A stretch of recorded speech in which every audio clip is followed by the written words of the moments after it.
हम सब जानते हैं कि what this Aadhaar card is. तो आधार कार्ड में ये जो 12 डिजिट नंबर है ये क्या है, कोई बता सकता है? Perfect, yes, it is a unique identification number and specially जो 12th डिजिट है, right, so 12th digit is again unique. But ये नहीं है कि कोई भी 12 नंबर जो हैं वो हमारे आधार नंबर हो सकते हैं, right, so that is what is the basic thing about Aadhaar. So let's say अगर मैं कह दूं मेरे पास आधार है तो क्या मैं इंडियन सिटीजन हो गई? No, exactly, it doesn't indicate the citizenship, but yes, it is one of the proofs given by government of India, authorized by government of India, लेकिन ये मेरा citizenship का right या citizenship का proof नहीं है। Going forward, yes, when I say that कि ये मेरा citizenship का proof नहीं है, तो अगर मैं इंडिया में more than 180 डेज या सॉरी मोर देन 190 डेज अगर मैं इंडिया में रही हूँ तो क्या मुझे आधार कार्ड मिल सकता है? फेयर, मतलब आप सबको नींद नहीं आ रही है। ओके, सो आधार एनरोलमेंट इकोसिस्टम में कौन कौन हैं जो इन्वॉल्व हैं? सो ऑफ कोर्स सबसे पहले तो operators, supervisors, enrolling agencies, and who is the most important one in this? Exactly, अगर रेसिडेंट नहीं है तो आधार कार्ड का रिक्वायरमेंट ही नहीं है। So resident is of course the most important one. Verifier है, ऑपरेटर, सुपरवाइजर हैं, एनरोलिंग एजेंसीज हैं and the registrar as well. So all this together makes the enrolment ecosystem, Aadhaar enrolment ecosystem. थोड़ा सा हम इसके एनरोलमेंट प्रोसेस को देख लेते हैं कि what is the enrolment process. Sorry, before I go there, so enrolment process के लिए अगर एक रेसिडेंट हमारे पास आता है तो सबसे पहले हम क्या करते हैं? हम उनसे डॉक्यूमेंट्स लेते हैं, ओके, और वेरी गुड, एक हम डॉक्यूमेंट्स लेते हैं और क्या करते हैं? एनरोलमेंट फॉर्म फिलअप करवाते हैं, very good, and biometrics, demographic details वगैरह चेक करते हैं, गुड, ग्रेट। एज वेल हमने कुछ बिहेवियरल एस्पेक्ट्स में भी देखा था। हमें ये भी ध्यान देना है कि अगर कोई सीनियर सिटीजन्स हैं या कोई ऐसे हैं जिन्हें हेल्प की ज़रूरत है तो सबसे पहले हमें उन्हें भी बैठने को कहना है या पानी भी हम ऑफर कर सकते हैं, that could be the first one. उसके बाद हम एनरोलमेंट फॉर्म फिलअप करेंगे, but yes, the first is हम एनरोलमेंट फॉर्म फिलअप करने के बाद we will check upon the details कि उनके पास जो प्रूफ्स हैं उसमें क्या डिटेल्स लिखे हैं, and then we capture the proof of identity, proof of address, proof of relationship if required, and the proof of birth. All that details capture करने के बाद we capture the biometric details and the ये सारा हमने capture तो कर लिया। उसके बाद क्या होगा? We have captured everything, हमने सारा कुछ सिस्टम पे ले लिया, चेक कर लेना है, very good, that is what we call it as review. And after the review a 28 digit EID is created, that is the acknowledgement. So one person comes to me and tell, मुझे, मेरे पास एक इंसान आता है और कहता है कि मेरे पास तो acknowledgement है, मतलब कंफर्म मुझे आधार कार्ड मिल गया। नहीं, it is only the acknowledgement, correct. So ये सिर्फ एक एक्नॉलेजमेंट है एंड ये सेम चीज़ हम रेसिडेंट को भी बता सकते हैं कि ये एक्नॉलेजमेंट है, this is only used as an acknowledgement, इसे आधार कार्ड की तरह इस्तेमाल ना किया जाए, राइट, और ना ही ये हमें कंफर्म करता है कि आधार कार्ड मिल जाएगा। लेकिन क्या हो सकता है, क्या रीज़न है एक्नॉलेजमेंट से आधार कार्ड नहीं बनेगा? QC चेक, यस, सो QC चेक हो सकता है, कुछ डॉक्यूमेंट्स इनकरेक्ट हो सकते हैं कुछ फिलअप करते समय, जैसे इससे पहले सर ने बताया था कि हम कुछ मिस कर गए हैं, पॉसिबली एक फ़ोटो बराबर नहीं गया है या फ़ोटो कैप्चर करते समय उस इंसान का फेस बराबर नहीं आया है, many such things can happen, right. So yes, all that will be checked under the QC and then the final Aadhaar will be issued. So capturing the enrollment form, acknowledgement का print and capturing the enrollment form and finally the consent form. So that is the basic process. उस process को हम थोड़ा और आगे detail में देखेंगे, but before that हमारी enrollment का जो center है उसका layout and उस kit में what all should be there. तो क्या क्या चीज़ें हैं जो हमारे लिए रिक्वायर्ड हैं हमारे एनरोलमेंट सेंटर पर, एनरोलमेंट किट में क्या क्या होना चाहिए? Laptop, yes, very important. GPS, yes. Biometric, iris, printer, extra monitor, yes. Camera, very good. Wheel chair, okay, good, superb. लेकिन ऊपर से बिल्कुल आवाज नहीं आ रहा है. दिस शोज दैट कि ऊपर तो ओके आ रही है, great. Yes, the rate chart, very good, जो आज भी सर ने बताया था. So laptop, the second monitor for the live data verification by the resident. Camera is required to capture the photo. The iris scanner, the fingerprint scanner, printer scanner and the GPS device. इतनी basic चीज़ें हैं जो enrolment kit में होनी चाहिए. And now that we are talking about the second monitor and the laptop, second monitor का setting कैसे होना चाहिए? सामने या ओके, ऑपोजिट डायरेक्शन, रेसिडेंट के सामने, okay. Very good. I think someone said that operator के right hand side में. Yes. So let us see that कि what all are the conditionings into it. First and foremost, additional monitor जो है should be placed at 90 degrees angle. So 90 degrees angle will be, yes, generally towards the right side. Enrollment का station should be 10/7 का, proper lighting वाला, मतलब proper light आता हो ऐसे room होना चाहिए. Table is required, all that जो बेसिक स्टफ्स हैं रिक्वायर्ड हैं. ये सारा काम करने के लिए electricity supply is important, internet connection, so that synchronisation, GPS, all that can be done, and the sitting arrangement for the resident. जैसे हमने कहा, सर ने बताया, व्हील चेयर वगैरह भी ज़रूरी है. अगर कोई ऐसे स्पेशली डिसेबल्ड या स्पेशली चैलेंज्ड कोई आते हैं तो उनके लिए भी सुविधा हो सकती है. एनरोलमेंट किट में computer which can be either laptop or desktop, camera, all that we discussed before that. Photo के लिए the conditioning, as we say, background screen white होना चाहिए and GPS. Manpower requirement में we require operator, supervisor and the verifier. Now while we capture this attributes, हम जब ये capture करते हैं enrollment के समय, फ़ोटो हमें कैप्चर करना है एंड डेमोग्राफिक डिटेल्स हमें कैप्चर करनी है. डेमोग्राफिक्स के लिए हम डेफिनेटली प्रूफ चेक करते ही हैं. Fingerprints and iris, mobile number and email ID. So ये मेरे ही साथ हुई सिचुएशन है. जब मैं मेरा आधार कार्ड करवाने गई थी तब वहाँ पर जो भी कोई बैठे थे तो मैंने कहा कि ईमेल आईडी, तो बोले मैडम कुछ भी डाल दो, which I still remember. And मैंने कहा कुछ भी, तो मैंने कहा मुझे, मतलब I know my email ID, but then उस समय मैं इतना हम यूज़ नहीं करते थे, राइट. सो मैंने कहा नहीं कुछ भी नहीं, मैंने जनरेट ही नहीं करा है, तो लीव इट, उसको ब्लैंक रख देते हैं. कहा नहीं मैडम डाल दो ना कुछ भी, जीमेल याहू जो पसंद आए डाल दीजिए, लिख दीजिए उधर. And I still remember that, right. Luckily फिर भी ठीक है, मैंने तो उस टाइम पर नहीं लिखा था. लेकिन अगर ऐसे कुछ भी डाल दिया तो क्या होगा?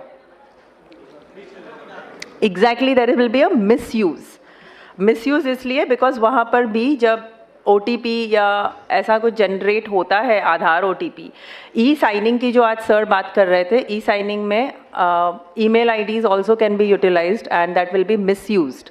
सो this is one such incident जो मुझे आज भी याद है.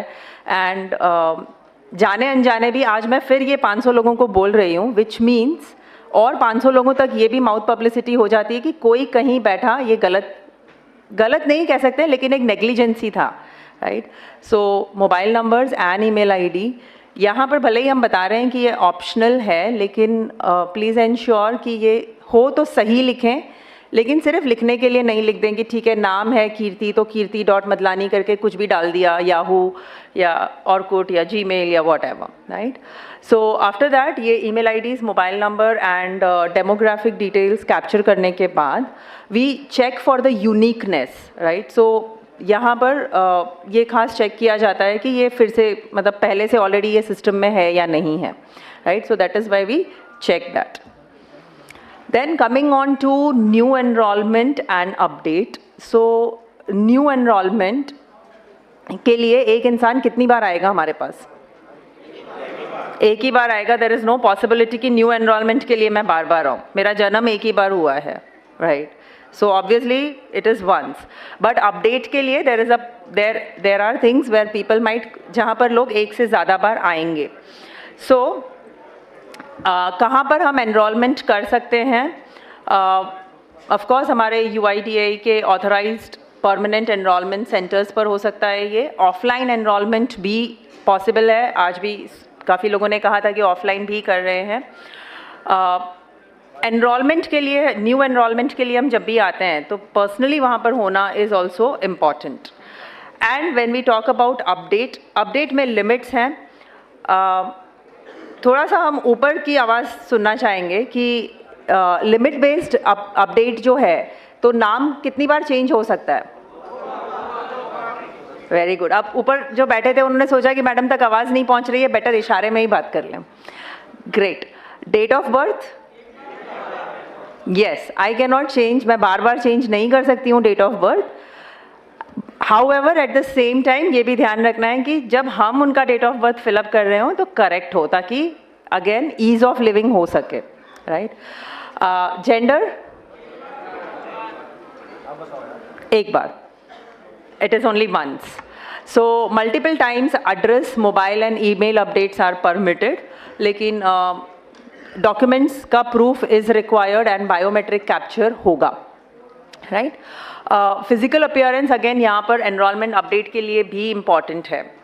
स्पेशली अगर हम बात करते हैं for childrens 0 to 5 years enrolment के लिए, तो वहाँ पर डेट ऑफ बर्थ प्रूफ और पेरेंट्स का Aadhaar is required, at least one of the parents.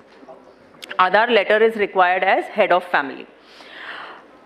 So going forward, when we talk about this enrollment, new enrollment update, new enrollment and update, so we have two things. Operator client में we have ECMP and CELC. ECMP है enrollment client multi platform, जहाँ पर new enrollment या update के लिए हम उसे इस्तेमाल करते हैं. Especially demographic, biometric updates and even offline भी ECMP काफ़ी इस्तेमाल हो रहा है. CELC, name itself says it is for child enrollment. Again, it is a software जहाँ पे हम enrollment कर सकते हैं. Mobile and email also can be updated. It is a single finger device.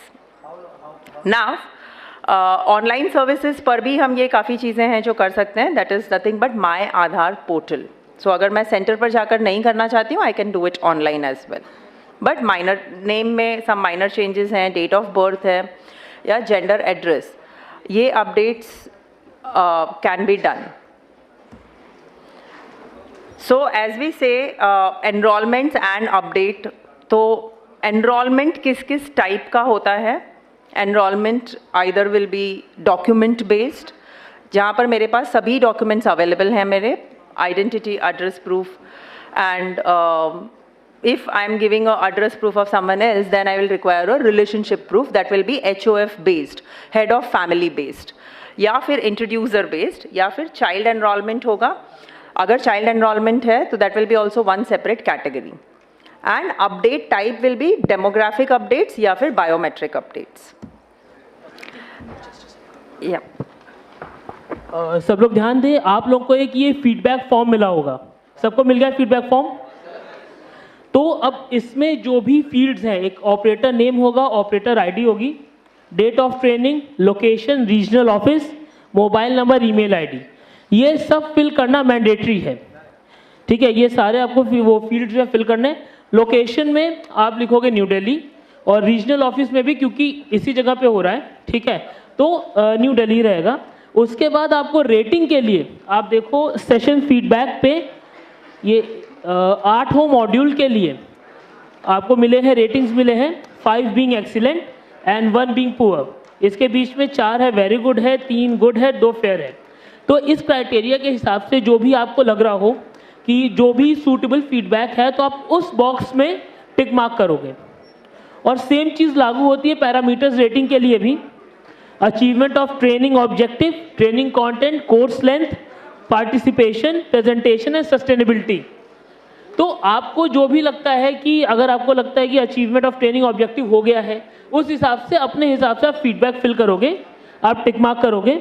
और अगर कोई सजेशन है, कोई क्वेश्चन है, कोई क्वेरी है, तो नीचे बॉक्स दिया हुआ है, आप इस बॉक्स में अपने फीडबैक, सजेशन, क्वेरी जो भी आपके मन में है, जो भी दिमाग में है, आप यहाँ पे उसको लिख सकते हो, नोट डाउन कर सकते हो, जिससे कि बाद में हम ड्यू डिलिजेंस से जो है उसका आंसर या जो भी हो, अगर हमें कुछ इंप्रूवमेंट्स करना अपने ट्रेनिंग मॉड्यूल प्रोग्राम में तो हम कर सकें। ठीक है, सबको आ गया समझ में? Okay, thank you. So by the time आप फीडबैक फॉर्म्स फिलअप कर रहे हैं, we will continue with this as well.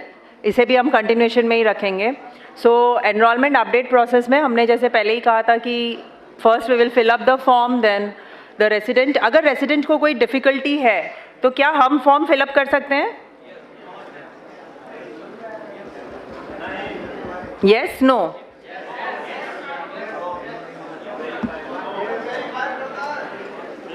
Yes, so the verifier can guide the resident, guide कर सकते हैं, लेकिन बिल्कुल अगर लिखने में वगैरह डिफिकल्टी है then yes we can help. Operator must enter enrolment data, एक बार वेरीफाई हो जाता है then we can update the enrolment data, which means we can fill up the enrolment data. Now data capture का activity किस process में होगा, this is little important. So operator अपने आईडी पासवर्ड से लॉगिन करेंगे। एवरी 12 आवर्स जीपीएस सिंक होना है।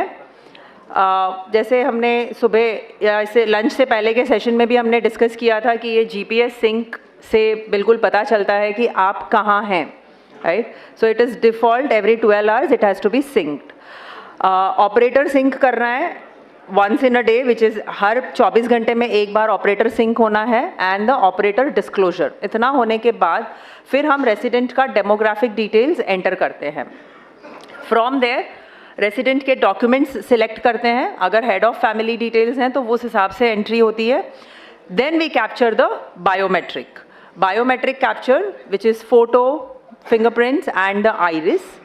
From there जैसे आपने कहा हम फिर से एक बार चेक करते हैं, acknowledgement, then the DMS scanning and finally auto upload of EID, right? So ये process है जिसमें हम रोज एक बार एक्टिविटी करेंगे। The first one that is login ID, GPS sync, operator sync and operator disclosure. ये रोज एक बार करना है, डेली वन टाइम का एक्टिविटी है। रेस्ट एक्टिविटीज हर रेसिडेंट के आने पर, हर एनरोलमेंट के आने पर या एवरी EID पर ये एक्टिविटी हमें करना है। डेमोग्राफिक डेटा सेंटर्स, इसमें कोई अगर क्वेश्चंस हैं तो आप पूछ सकते हैं। इसमें कुछ डिटेल्स लग रहा है हमें जानने जैसा? Part A talks about the basic residence details, part B talks about personal details, address details, part C। है कोई क्वेश्चंस? यस, हाँ, okay, just a moment sir. हाँ,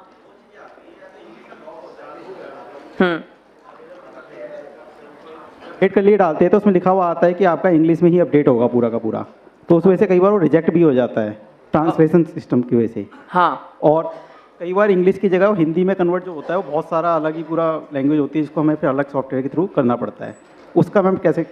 ठीक है। सो दिस, ये जो क्वेश्चन है related to this part C, आप जो ट्रांसलिट्रेशन का कह रहे हैं इंग्लिश टू हिंदी का, that we will take up when we do the Q&A session. तब तक के लिए please park it. I was saying it question in the terms कि यहाँ पर कोई ऐसी चीज़ जिसको हमें डिटेल में जाना है, sorry, yes, we will take it in Q&A, yes. So what you said, right, part A हम यहाँ पर जैसे आप देख रहे हैं लैंग्वेज का, we have one more sign over there, right? So possibly उस वजह से होता होगा, but I think Q&A session में we'll take it in detail.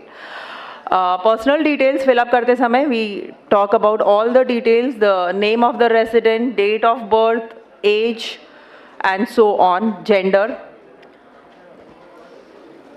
Part C में हम बात करते हैं contact details की, that is address as per the proof of address that is given, pin code again as per the proof, exact post office and confirm.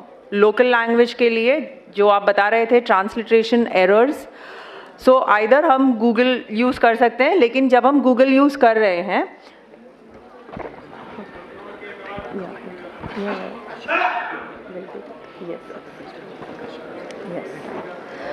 So Google के case में when we write now जैसे हमने एक word डाला था तो वहाँ पर it reads it in a different way. Like one of my friend, उसका नाम है शर्लिन, लेकिन वही शर्लिन जब मैं गूगल पर डालती हूँ तो वो कुछ और रीड आउट करता है, राइट। सो प्लीज़ आप खुद भी एक बार चेक कर सकते हैं करेक्टनेस के लिए।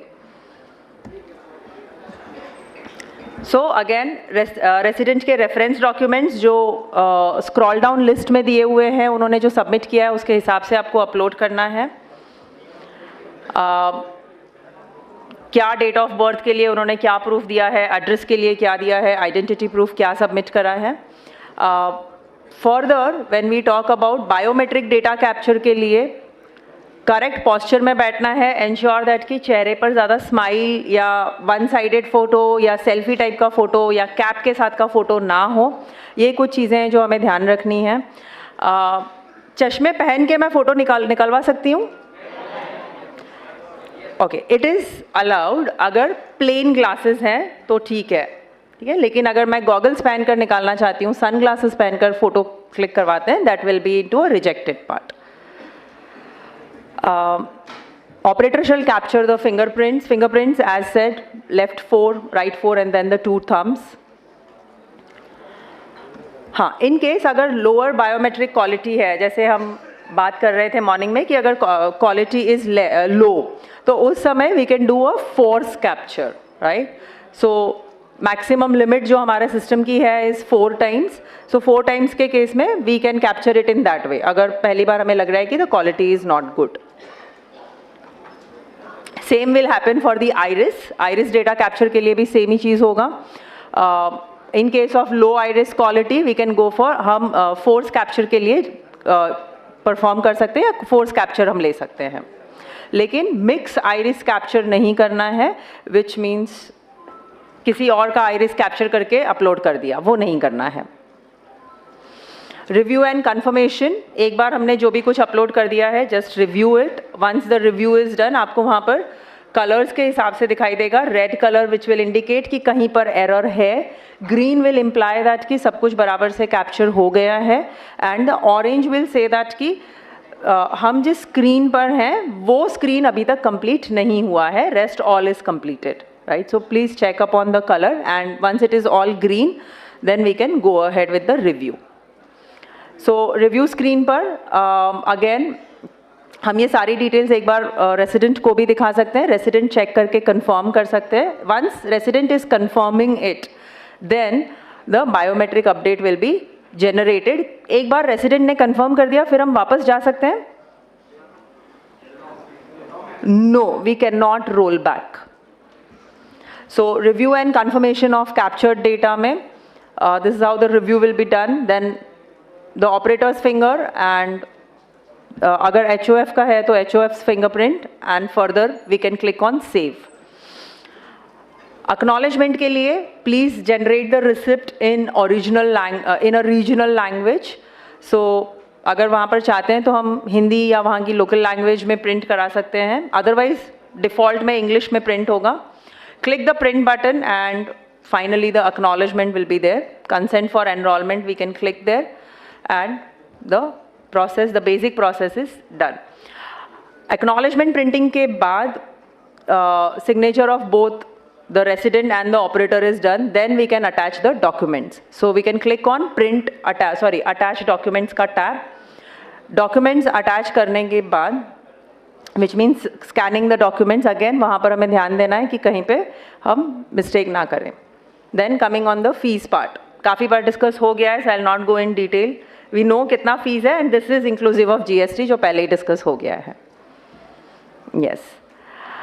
Then the complete process flow कि कहाँ पर so ये पैकेट जब रेडी हो जाता है, the first step as we say the packet is completed which has all the details, demographic and biometric along with the documents. This goes this packet is auto uploaded from client application reaches to Aadhaar processing, that is at the data center. वहाँ पर डीडुप्लीकेशन check होगा कि ये already details किसी और के नाम से तो नहीं है. फ्रॉम देयर द रेसिडेंट का डॉक्यूमेंट्स वैलिडेशन होगा कि डॉक्यूमेंट्स बराबर मैच कर रहे हैं या नहीं. And that's where generation of Aadhaar या update of Aadhaar is done. From there resident को एसएमएस जाता है या इंटीमेशन जाता है कि आपका आधार अपडेट हो गया है या Aadhaar enrolment is done. And further the resident will receive it in maximum 90 दिन के समय में रेसिडेंट अपना आधार रिसीव करेंगे. उसके बाद आता है, उसके बाद रेसिडेंट जो हैं वो ऑनलाइन भी आधार की काफ़ी सारी सुविधाएं ले सकते हैं, जैसे कि वो अपडेट कर सकते हैं, अपने आधार को प्रोटेक्ट भी कर सकते हैं, वर्चुअल आईडीज़ भी क्रिएट कर सकते हैं. अब ये हम आपको क्यों बता रहे हैं, अगर रेसिडेंट ये ऑनलाइन भी कर सकते हैं तो आपको क्यों बता रहे हैं हम? एग्जैक्टली हर किसी को ऑनलाइन के बारे में नहीं पता है. एंड पॉसिबली अगर कोई रेसिडेंट वहाँ पर आ रहे हैं जो कह रहे हैं कि हम दूसरी बार नहीं आ सकते हैं, अगर कुछ काम होगा तो क्या होगा. सो this is also one extra service. ये नॉलेज आप उन्हें दे सकते हैं बिकॉज ये नॉलेज अब आपके पास है. सो बायोमेट्रिक अपडेट प्रोसेस की ओर देख लेते हैं एक बार. जो चाइल्ड है या बच्चे हैं जिनका लेस देन 5 years में एनरोलमेंट हुआ है, वहाँ पर हम why are we updating it. So as we can see it, Rohan जब 5 साल से छोटा था तो आधार पर no how he looks between age 5 and 15 at the time of enrolment, this is how. And Rohan above 15 years at the time of enrolment, क्या changes होंगे. So that we will see. And further जो हमने कहा था exceptional cases, अगर किसी ने हाथ खो दिए हैं ड्यू टू एक्सीडेंट या आंख पर इंजरी है, then how it will work. Plastic surgeries के केस में या फिर कभी हम कहते हैं ना कि रिजेक्ट हो गया Aadhaar, right. So why it happened. So exceptional handlings हम कैसे करेंगे. एक्सेप्शनल हैंडलिंग्स में वन इज़ दैट अगर 6 फिंगर्स हैं, 5 की जगह मुझे एक और फिंगर है, क्या वो एक्सेप्शनल हैंडलिंग में जाएगा? Yes, no, no. 6th finger है इज़ नॉट एन एक्सेप्शन. हमें 5 फिंगर्स का आइरिस चाहिए, सॉरी 5 फिंगर्स का बायोमेट्रिक चाहिए. सो वो एक्सेप्शनल में नहीं जाएगा. लेकिन अगर मेरा एक फिंगर ही नहीं है या एक से ज़्यादा फिंगर्स नहीं हैं, देन वो एक्सेप्शनल में जाएगा, right. So this is where we see exceptional photo is required अगर एक्सेप्शनल है तो. बायोमेट्रिक एक्सेप्शन बटन पे हमें क्लिक करना है. As you all can see there, it is down bottom. Exceptional के लिए कैप्चरिंग रेसिडेंट्स बायोमेट्रिक एक्सेप्शन, किस चीज़ का एक्सेप्शन है ये हमें स्पेसिफाई करना इम्पॉर्टेंट है. आँखों का कोई डिफॉर्मिटी है या फिर फिंगर्स में कुछ है, सो दैट स्पेसिफिक पार्ट आपको बताना है, उसका फोटो क्लिक करना है. If the resident has extra finger, please ignore the extra finger, उसे इग्नोर कर देना है. हमें 5 ही फिंगर्स के बायोमेट्रिक लेने हैं. बैंडेज्ड है अगर फिंगर पर, वो भी एक्सेप्शन में जाएगा. सो इस तरह से एक्सेप्शनल में 2 फोटोज़ होंगे, एक द फोटोग्राफ, बेसिक फोटोग्राफ, और दूसरा एक्सेप्शन का. So as you all can see it on the screen, इस तरह से हमें फोटो क्लिक करवाना है. सो जैसे हम देख रहे हैं यहाँ पर, मे बी कोई एक फिंगर मिसिंग है या फिर आइरिस कैप्चर पॉसिबल नहीं है क्योंकि एक आंख पर बैंडेड है या फिर एक आंख नहीं है, या फिर स्क्विंट या डिसोरिएंटेड आंखें हैं, तो ऐसी सिचुएशंस में भी एक्सेप्शन होगा. एक्सेप्शन के गाइडलाइंस हैं कुछ. सबसे पहले तो please check the fingers and the fitness, specify the detail of it, click on the specific part and click on any part of the image once, ताकि हमें पता चले कि ये डेटा अवेलेबल नहीं है. And then capture the exception photograph. Further supervisor का verification होगा फॉर बायोमेट्रिक एक्सेप्शंस. ये सब कुछ एट वन गो करना है. सो अगर रेसिडेंट का एक has an extra finger, of course that has to be ignored. In such cases the operator shall assist the resident. खासतौर पे अगर 6th फिंगर है तो जब बायोमेट्रिक हम ले रहे हैं तो हमें खास ध्यान देना है कि वो 6th फिंगर का बायोमेट्रिक पे कोई प्रिंट नहीं आए, राइट. सो वो हमें उन्हें सपोर्ट करना है. और जब एक्सेप्शन का फ़ोटो लेते हैं तो पाम्स जो हैं वो कैमरा की तरफ फेस्ड हो, इस तरह से फ़ोटो लेना है ताकि क्लियरली दिखाई दे. रिजेक्शंस क्यों होते हैं स्पेशली एक्सेप्शंस के केस में? या तो एक्सेप्शन फ़ोटो गाइडलाइंस के हिसाब से नहीं है, एक्सेप्शन फ़ोटो किसी और का ले लिया है. आधार मेरा है, आधार कीर्ति का है और एक्सेप्शन फ़ोटो प्रीति का ले लिया है, some other person. That will not match. Exception photo इंसान का ही नहीं है, किसी ऑब्जेक्ट का ले लिया है या फ़ोटो का क्वालिटी ख़राब है. या फिर एक्सेप्शन फ़ोटो में कोई डिफॉर्मिटी दिखाई नहीं दे रहा. जैसे अभी हमने कुछ देर पहले कहा था कि जस्ट बिकॉज एक फिंगर का बायोमेट्रिक नहीं आ रहा है, हमने उसे एक्सेप्शन में डाल दिया. तो अगर आप एक्सेप्शन फ़ोटो देखेंगे तो ये बराबर है, फिंगर्स भी बराबर हैं, आंखें भी बराबर हैं. So this will go for rejection. Right. So please take care of this कि ये नहीं हो. ये कुछ रिजेक्शन के रीजंस हैं. As you can see exception photo में कुछ भी नहीं है. So first is the Aadhaar photo and the second is the exception photo. लेकिन आप देखेंगे तो फोटोज उल्टे लिए हुए हैं. आधार वाले फोटो में हाथ ऐसे कर दिया है और मेन फोटो ठीक लिया है. एक्सेप्शन फोटो जो है वो आधार के फोटो की तरह लिया है. Exception photos again second row में हमें दिखाई दे रहा है द रॉन्ग बायोमेट्रिक एक्सेप्शंस. तो कुछ इस तरह से फोटोज लिए जाते हैं. पॉसिबली शायद वो भी पोस्ट लंच के बाद होते होंगे. Okay. So capturing residents biometric least qualities में जहाँ पर क्वालिटीज़ कम है, सारे 4 अटेम्प्ट्स जो हैं वो हम ले सकते हैं.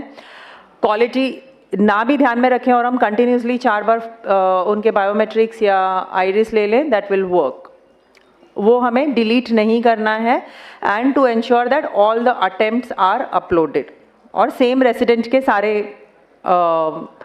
अपलोड्स हों. सो एग्जाम्पल, अगर मेरा आइरिस पहली बार में बराबर नहीं आया, पुअर क्वालिटी का आया, तो हम फोर्स कैप्चर कर सकते हैं. और वो फोर्स कैप्चर जो 4 बार होगा वो हम चारों अपलोड करें या एटलीस्ट एक आधा बराबर होगा उसमें. So irrespective of quality. So this is how the force capture will happen.